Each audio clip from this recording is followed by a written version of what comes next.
Sabi po sa, I believe na yung spiritual blessing na sinasabi doon, kasama din doon yung kailangan natin sa buhay.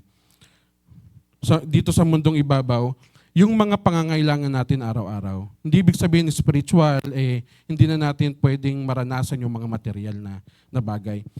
In 2 Peter 1:3 po,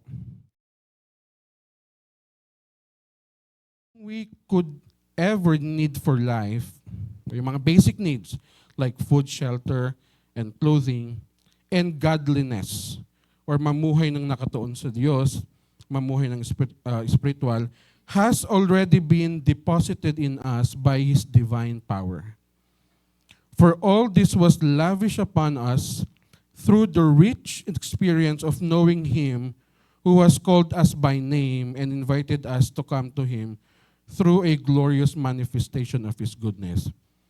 Sabi po doon, lahat ng bagay binigay na sa atin ng Diyos pertaining sa buhay natin dito sa mundong ibabaw at saka yung pertaining to godliness. Kung paano tayo mamumuhay ng tapat, kung paano tayo mamumuhay ng kay Lord, kumbaga. So I have everything that need pertaining to life and godliness. Now, yung spiritual blessing po will only materialize, yung sinasabi doon sa Ephesians 1:3, na we are already blessed with every spiritual blessing. It will only materialize if we ask God for something that we want. So if we pray, if we ask God for it. Amen? Kasi ang trabaho hindi naman lalapit sa atin, di ba? Yung kailangan natin sa buhay hindi lalapit sa atin eh. We need to ask God for it. We need to pray for God. Sabi doon, example, you're praying for a job or you're praying for a business. You're praying to close a transaction deal. So, yun yung mga bagay na we need to ask God para mag-materialize. So, you want to be healed. Sabi nga ni Pastor John, di ba last week that we are already healed, but we need to be patient. So we are healed, but we need to be patient. We are blessed with every spiritual blessing, but we need to ask God for something na kailangan natin. Amen? Specifically. Kasi, example, di ba ako, tatay, hindi ko naman malalaman kung anong gusto ng anak ko kung hindi niya sasabihin. Amen? Though, kumbaga, we can provide, pero kailangan natin marinig muna sa anak natin. Amen? So, it will materialize only once yung puso po natin is ready. Is ready na. So, pag we pray, we are blessed, and we ask for God, ngayon, God will give yung something na hinihingi natin kapag ready na yung puso natin. Now, if it's taking too long, then meaning, we need to wait until God sees that we are ready. Amen? So on my part po, God blessed me with a job na pinagpipray ko. Well, di naman ako graduate ng college. Hindi rin po ako magaling mag-English. I'm not actually good in speaking in English. Biruin mo, 10 years ka na sa call center. Kailangan mo mag-slang-slang sa kausap mo. Medyo kinikilabutan ako pag gano'n. Pero, nung nagtatrabaho po ako sa Samoa Department Store, as a sales utility clerk or sales clerk, di ba, kahit sa naman pag nag-service crew sa Jollibee, so, kung kahit saan ka magtrabaho, may contractual. Di ba? Every 5 months or 6 months, end of contract, after nun, ka na naman, mag-apply sa ibang trabaho na naman, magkukuha ka ng mayor's permit, magpapa-medical ka na naman. So, kumbaga, gastos at nakakatamad maghanap ng trabaho after every 6 months. Kaya po, sabi ko, Lord, hindi man ako magaling mag-English at that time kasi hindi naman ako lumaki na sa private school nag-aaral. Hindi katulad ng mga ano ko ngayon, napakaswerte. So, mapalad, hindi swerte, mapalad. May taga-correct ako dito. So yun, pinag-pray ko, kasi nakita ko yung, 10 years ago, yung call center, nagbo-boom, nakita ko, doon nagre-regular, tapos doon, malaki ang sahod, kesa sa normal na kumbaga above minimum. So, ayun po, nag-apply ako, pero sa pag-apply ko, syempre, may interview yan, di ba? So, sa interview, ang ginawa ko, nag-prepare muna ako. So, nod ako ng YouTube sa mga internet cafe. Sinearch ko yung mga possible question and then answer. Ginawa ko, sinulat ko yan, pati yung sagot. Minimemorize ko. So, medyo may na ako, nakapag-memorize na, punta sa sa company, sa hiring. Pag upo ko, dun sa interview na, panel interview, pag upo ko, in-interview ako, initial interview, bagsak. So, hindi ako pumasa. Sabi doon, after a month, pwede kang ulit, mag-apply. So, hindi ako tumigil kasi sabi ko, ito yung gusto ko eh. Nagre-regular at mas malaki ang sahod. So, ang ginawa ko, aral ulit, memorize, may time ako. Pagbalik ko, initial interview, pasado na kasi alam ko na yung tanungan tsaka paano sumagot. Ito na, may verse and parang interview. I-rate yung tone mo, yung accent mo, parang ganun. So, after nun, hindi ako pumasa sa sa threshold. Kumbaga, parang pag 75, siguro nang 70 plus lang, hindi pumasa. Sabi ko, Lord, parang hindi ito talaga para sa akin. So, wala. Though gusto ko, yun yung desire ng puso ko, makapagtrabaho doon, wala, hindi kaya ng hindi ko kaya. Pero, you know what happened? Nag-mass hiring yung company. Nag-mass hiring, nakareceive ako ng text message, ang sabi, kinoconsider yung score ko doon sa pangalawa. So sabi ko, yun. Ang ginawa ko, aral ako ulit, aral. Pinababalik ako ng ganitong araw. Pagbalik ko, HR interview, pasado. Then, proceed to manager's interview, pasado ulit. Meron pa yung last, operations manager interview, sabi may ballpen. Yung interview niya, sell me this pen. Yun yung mga sa business Sell me this pen. Nag-English ako doon. Siyempre, English After nun, sabi, fair enough. Medyo maganda yung yung resulta, fair enough daw. Labas ako, hintay. Doon, after nun, na-hire ako, natanggap ako. And the rest is history. Hanggang ngayon, call center pa rin. Kasi yun yung hindi naman kahit hindi ka nakapag-aral, may mga nakapagtapos din na nasa call center industry. So yun po yung sa part ko na God blessed me with this job. So kami pong mag-asawa nasa call center industry for siguro 10 years na, mahigit. And over the years, parang wala rin naman nangyayari. So nakapasok nga ako, nakapagtrabaho nga ako, pero yung sinasahod namin, hindi rin sumasapat. Minsan kinukulang pa.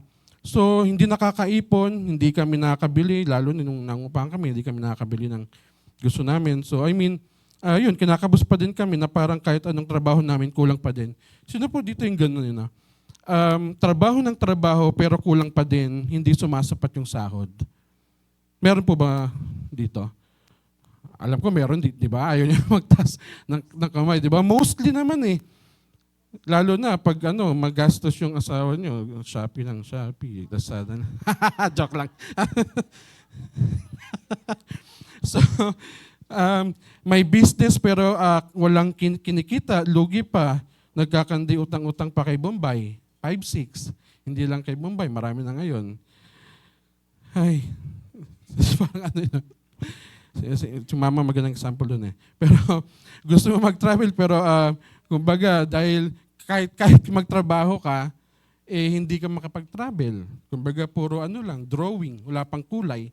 So, I just want to share yung paano binago nila yung sitwasyon namin na God bless us sa aspeto ng yun sa trabaho po namin. Sabi ko nga, 'di ba? I prayed for this job, binigay ni Lord, pero hindi pa rin sapat. Kulang pa din. Dalawa na kami nagtatrabaho, nasa call center na, pero wala pa rin, hindi pa rin masapat. One time, Pastor William preached about tithes and offering in Malakay and challenged us that mag-tithes for 6 months. Di ba? At kung walang nangyayari din tumigil, tigil mo, actually. Yun din naman po ang sabi sa Malakay 3:10. So, yung first na narinig namin yung preaching ni Pastor na gano'n. And last Thursday din napakinggan ko nung nag-preach siya sa Korea, yung buhay ni Pastor na na-realize niya, ayaw niyang ituro yung about sa pananalapi. Pero na-realize niya nung nangihingi nga yung anak niya na bumili ng ice cream. Ni 5 piso, wala siyang madukot. So doon nalirinig si Pastor na kailangan ituro ang about money, about prosperity. So yun din po. Sabi po sa Malakay 3:10, Malakay 3:10, CEV translation, I am the Lord all-powerful, and I challenge you to put me to the test. Bring the entire 10% into the storehouse, so there will be food in my house. Then I will open the windows of heaven and flood you with blessing after blessing. So, ito po yung kumbaga pinaka-turning point ng buhay po namin. Yung time na narinig po namin yung preaching ni Pastor about doon sa tithes and offering, nangusap po si Lord sa amin. And we decided to accept that challenge na sinasabi po sa Malakay. To bring the 10% to the storehouse o yung pagta-tithes po. Then, after namin sinunod si Lord, then after couple of months, true enough, breakthrough happens, God works tremendously po sa buhay po namin. Kumbaga sa mga nakakilala sa akin, kung titignan ko yung sarili ko, walang papupuntahan kasi broken family, laki sa hirap, nakatira sa squatter, nakalakal. Kumbaga, yun na yung buhay ko dati. Pero nung nakakilala po kami kay Lord, especially dito sa faith life, yun ang tinuturo, nagbago. Nagbago yung perspective ko, nagbago po lahat. So we agreed kami mag-asawa na sundin. So what happened po is na nasa isang kumpanya kami ng asawa ko, so maliit ang sahod, do call center pero na basic na 14,000 pero may mga kaltas pa. So syempre may nangungupahan ka, may ano ka, so marami. So kaya hindi po sumasapat. What happened po nung sinunod namin si Lord about that? Inilipat kami mag-asawa ni Lord sa magandang company. And then it double our salary. So si Dayan nakalipat sa American Express na company, magandang company sa BGC. Then ako nalipat po sa magandang company din sa Alabang, sa PayPal po. So maganda ang health benefit, especially sa akin po. Especially after po ng pandemic, yung limit ng card, kasi normally yung mga health card, 250 per sickness per year ang limit nun eh. Kunyari, kalagnat ka, nag-over, or inoperahan ka, nag-over 250 yung bill mo, yung the rest is shoulder mo na yon. Pero sa amin po, yung health card po, yung limit is 600,000. And then, pwede mo siyang i-stretch ng to 1 million. So, yun po ang ginawa ko. Pero pag in-stretch mo siya ng 1 million, may shoulder kang hindi naman ganun kabigat. Monthly din naman iaawa. So, yung health card ko po, so ako, si Dayan, pati yung dalawang anak ko, meron kaming health card na ang limit ng card is 1 million. So meron akong peace of mind na God forbid kung sakaling may magkasakit, ganyan, pwede kong dalhin kahit sa ospital. Kahit dalhin, well, sa Asia, nadala ko na si Nate kasi pag ito nilagnat, ayaw uminom ng gamot. So nadala ko sa Asian, 1 week kami doon, nag-staycation. Staycation kami So, yung bill po, wala kang sasagutin pero yung araw-araw na pagkain, yun po yung magastos. Kasi, syempre, hindi ka pwede magluto doon. So, ang total bill na for 1 week, 95,000. Ang binayaran lang po namin is 500. So, ganun po yung, kumbaga, kabuti si Lord. After po namin, sinunod siya doon sa pag-ano namin, sa tithes and offering. So meron din po kaming sa company ko ngayon may stocks na binibigay. Stocks meaning may certain period of time na kapag mataas yung bentahan, well, pag na-timingan na pag sinabi ng company na ibenta at mataas yung bentahan, malaki ang makukuha po namin right nung unang taon. Kumbaga yung company kasi lahat ng kami empleyado doon, depende sa level mo kung ano ka, empleyado, supervisor, ganyan. So kami, nung ibinenta po yung stocks na yun, umabot ng 100,000, dati pa po yun Okay. Dati pa po yun. So, umabot ng 100,000 mahigit. Yung bukod doon, syempre, doon sa, parang benefit, yun ang pinaka-benefit ng company sa aming mga empleyado. So, napakaganda. Second po, God double our salary, di ba? Nilipat po kami sa ibang kumpanya, it double our salary. God promoted us and again, increased our salary. So, na-promote kami ulit from rank and file, naging coach, kumbaga coach or senior agent. Yun ang title doon. And may kalakip doon, of course, na salary increase. So, it increased a salary kasi nakita ko po na may mga desire tayo, may mga wants tayo. Pero minsan hindi natin nagagawa kasi kung titignan natin yung sahod natin, hindi kaya. Kahit po yung kumuha kami ng sasakyan, hindi kaya. Pero yun nga po na nung sinunod namin si Lord regarding doon sa sabi sa Malakay 3:10, everything changes.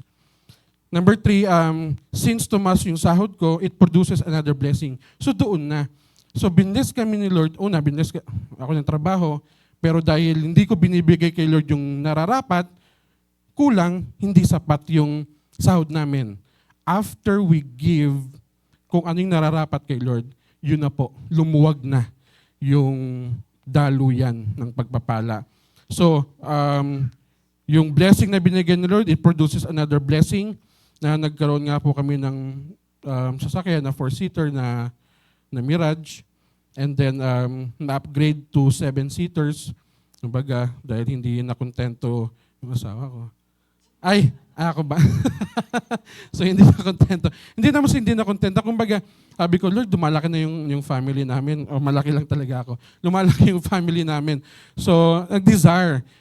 Of course, syempre magdi-desire ka ng gusto mong di ba? Mag-upgrade, ma-elevate, yun yung right term, ma-elevate. So, after nun, yun nga po, nagkaroon din kami ng chance na magkaroon ng bahay at lupa. And ngayon, napapaupahan na po namin. Kasi, nung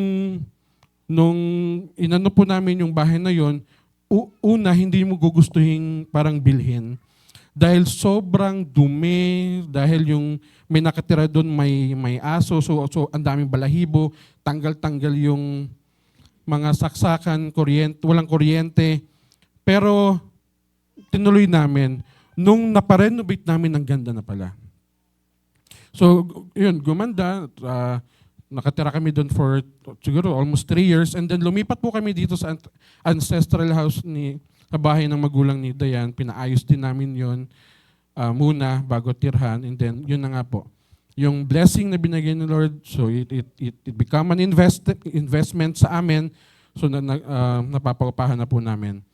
And then it produced another blessing wherein, we were able to travel na, to Baguio, land, pero we were able to go to Boracay, Bohol, Cebu, mag-unwind lang, kasama yung mga anak namin. Sabi ko nga sa dalawang anak ko, ako nakasakay ng airplane, 30 years old, 32, 33 years old. Kayo, ilang taon pa lang nakasakay na kayo ng aeroplano, di ba? Kumbaga, hindi lamang tayo yung pinagpapala ni Lord. Of course, yung family natin, madadamay sa pagpapala ni binibigay sa atin ni Lord. Amen. Amen. So, kumbaga, ganito yung cycle eh.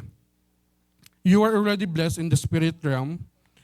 It only materializes once you ask God for it, once you pray for it, and then once your heart is ready, then granted, bibigay sa iyo ni Lord. Pero if your heart is not ready, then wait. Hintay tayo kung kailan ibibigay ni Lord. Hindi yun, ayoko na nga, tampuhin, tampururot. Hindi binigay, tampo agad. Then, once God gave you what you are praying for, then it is our obligation to give what is for God. So you will be blessed with another blessing and you will sustain and experience God blessing after blessing.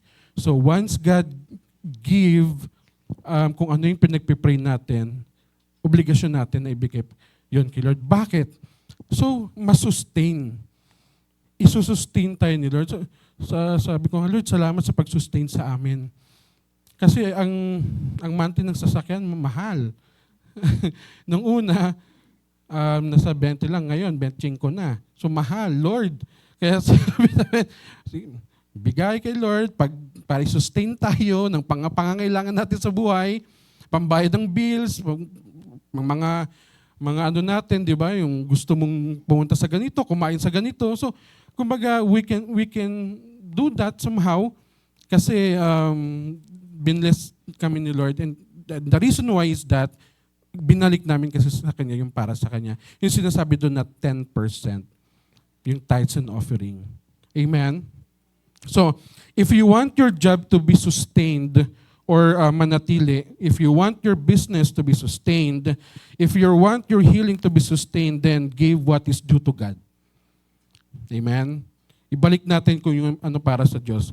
Next verse in Malakay 3:11, sabi po doon, your crops, in NLT, your crops will be abundant, for I will guard them from insects and disease. Your grapes will not fall from the vine before they are ripe, says the Lord of Heaven's armies. Yung pagpapala mo ay lalong yayabong, sabi doon. Yung pagpapala na binibigyan mo talagang yayabong. Kung may sakuna naman, katulad ng pandemic, hindi ka maapektuhan. Whatever sakuna or nangyayari sa mundo, then we are secured. Security natin yon. Isi-secure tayo ni Lord. It means that God will not allow the enemy to destroy your job, meaning hindi ka malilay or matatanggal sa work, or hindi malulugi yung business mo, if ever. Next verse in verse 12, everyone of every nation will talk about how blessed you in CEV. Every nation will talk about how I bless you and about your wonderful land. I, the Lord all-powerful, have spoken. Then people will say na dating mahirap lang naman yun eh. Ngayon may kaya na. Hindi po kayabangan na. Kaya na may, kumbaga may kakayanan na sa buhay. So, kasi si Lord ang nag-bless, hindi tao. Hindi ang employer, though ginagamit ni Lord ang employer, ginagamit ng Lord ang business or kung sino man, always pasalamatan natin yung source, kundi si Lord. Dating maraming jutang, pero siya na nagpapautang or nahihiraman, hindi po, yung nagpapautang, hindi ka bumbayan, nagpapautang. Kumbaga, if ever na may nangailangan, and they will see that it is God who makes you rich, not on your own ability or sipag. Then you can testify to all people how God bless you. Then you will be a testimony to others then. Amen? So, sino po dito yung ganun na mabago yung sitwasyon? Amen. Masasabi ko po yung difference ng nagtatrabaho nang hindi binabalik yung para kay Lord. Yung yung sa kanya versus doon sa natuto na kami ibalik yung para kay Lord. So, yun yung difference na nakita namin. For how many years? Siguro, 5 years, 6 years, ganon at ganon, pero siyempre, sa umpisa, mahirap talaga. Aminin natin, tao tayo. Pero, yun ang gusto ni Lord eh. When you obey, and when you sacrifice, andun yung blessing.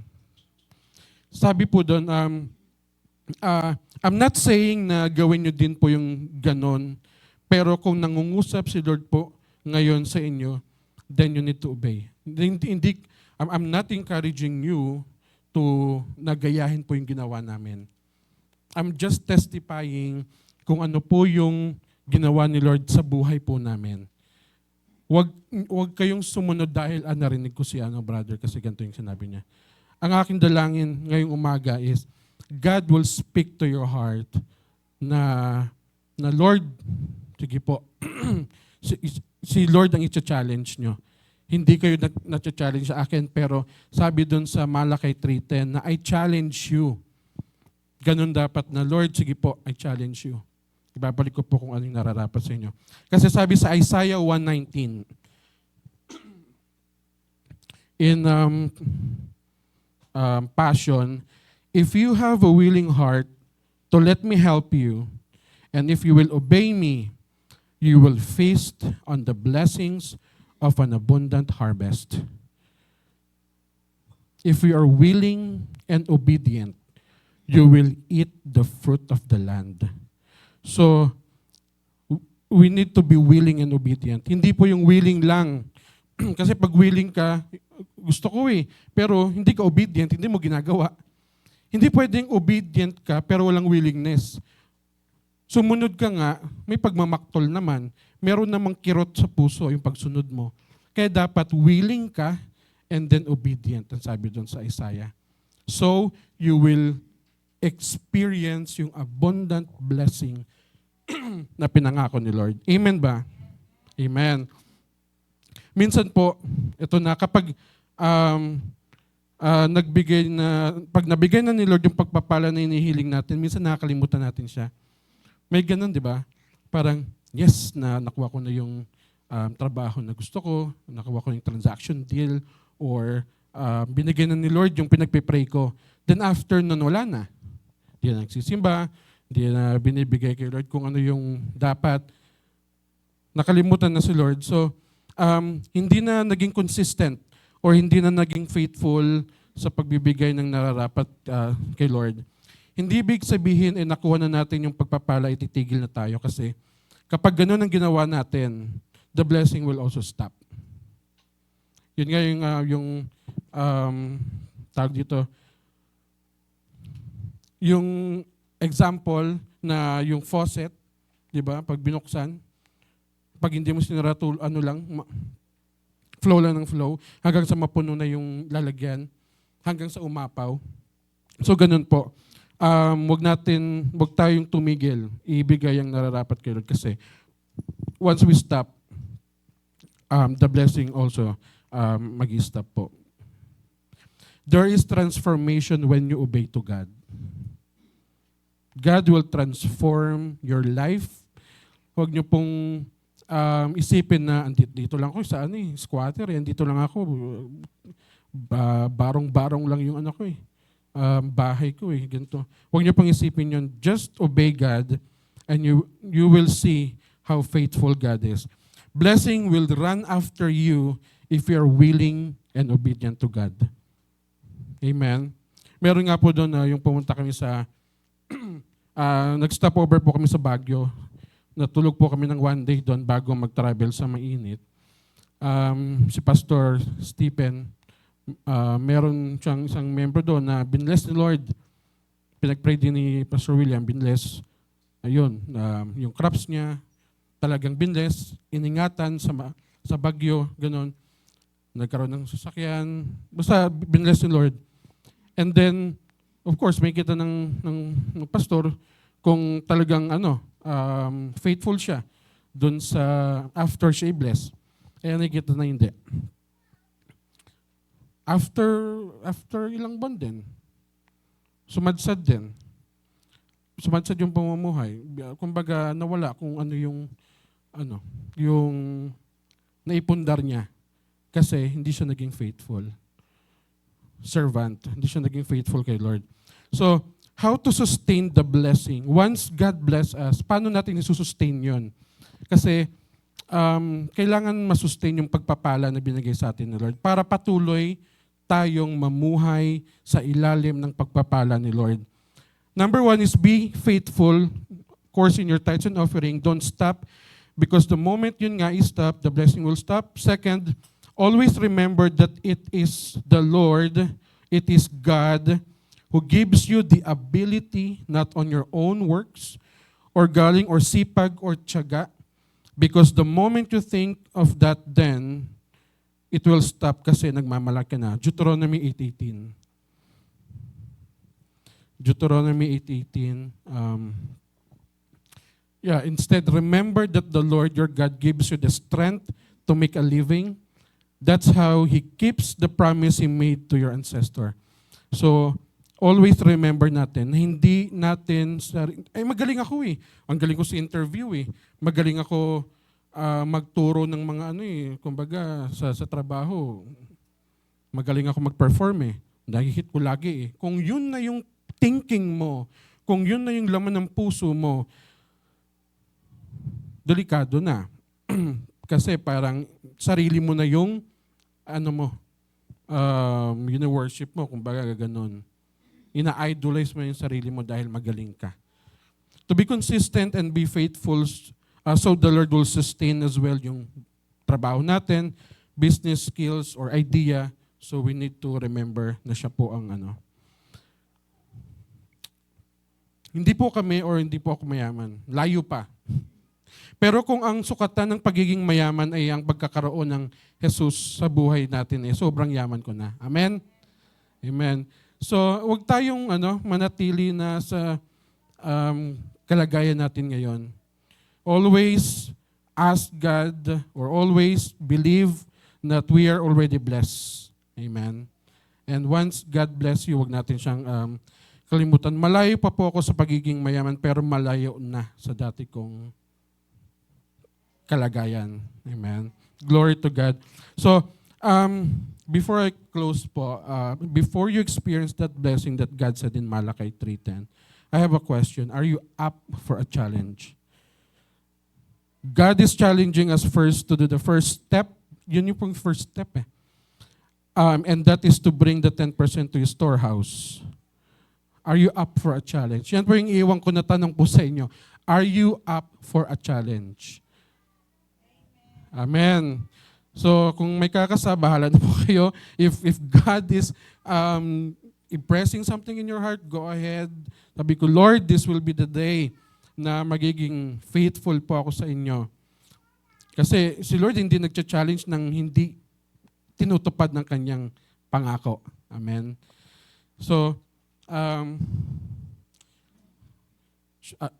should I continue? Continue ko na yung yung giving. So, let's prepare for giving po.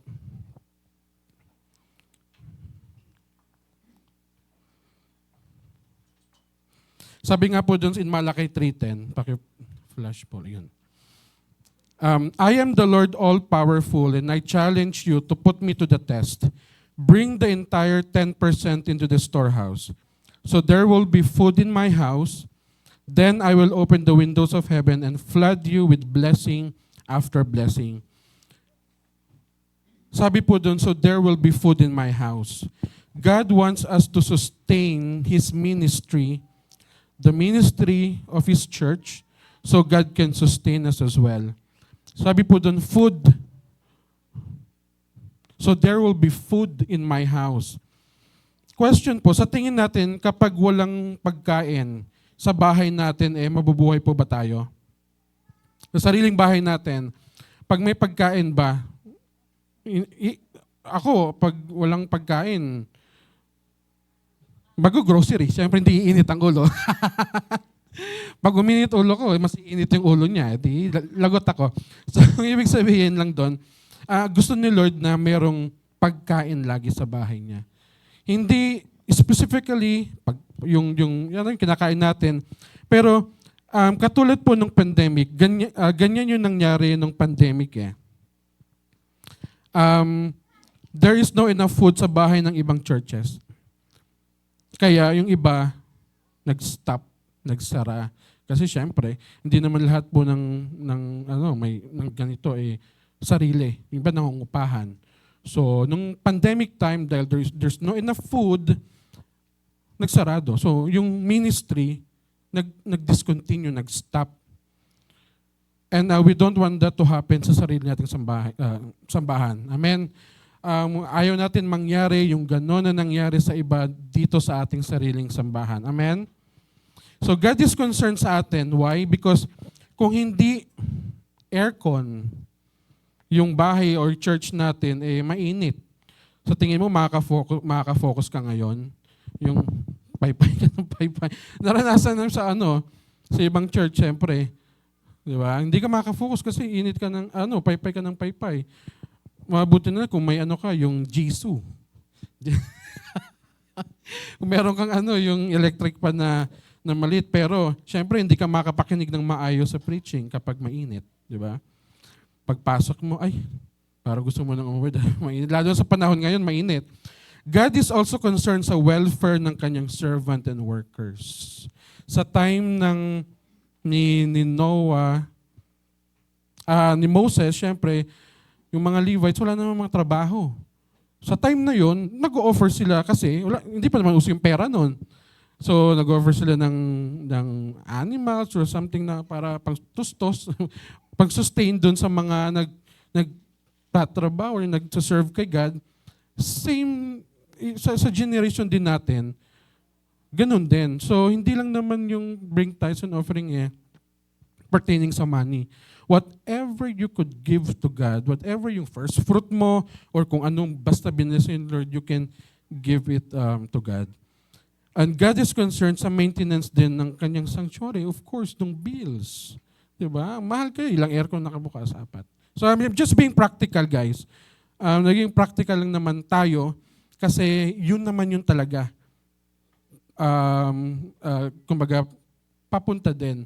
Pero when we give, we give to God. Hindi natin isipin, bigyan pa pang kuryente. Depende sa inyo. Kung gusto nyo, aside doon sa tithes nyo, pwede naman kayong mag-love gift, di ba? Sabi, sagutin ko na po yung electric bill ng church. Tanongin nyo kung magkano. So the church also can do its mandate to support if ever we have another outreach, di ba? And advance the kingdom of God. Yeah, especially, you know what, I'm believing na hindi lang kumbaga sa Luzon yung outreach natin sa Faith Life. God can extend it to Visayas, God can extend it to Mindanao, and God can extend Faith Life outreach outside the Philippines, all over the country. Amen? Parang yung maniwala. Amen? Diba? Hindi lang sa Santa Rosa, hindi lang diyan sa kalimutan na Christianville, sa mainit, sa South. God can extend. Kaya kailangan ni Lord ng maraming workers din. Diba? So, I'm believing na ang Faith Life outreach ay hindi lang hanggang mainit. Kumbaga, it can be extended all over the Philippines. Amen? And last, so the workers can do yung mga bagay na hindi nila magawa to share the gospel to other places na malalayo through mission. So, sabi di ba sa Matthew, yung mandate na we need to preach the gospel. And hindi lamang yan sa mga pastor, hindi lamang yan sa mga workers ng church. Lahat tayo minandate ni Lord to preach the gospel. Ngayon, through our tithes and offering, imbes na tayo yung, kayo yung mag-aano nun, gagawa ng mandato na yon, yun na rin ang, kumbaga, ginagawa ni pastor and ng mga leaders. Kumbaga, they are reaching out to others to share the gospel, and part kayo doon because of our giving. Amen? So, nagiging part tayo doon. So, and then, I pray na patuloy po tayong pagpalain ng Lord. So, let's stand up and let's prepare for giving.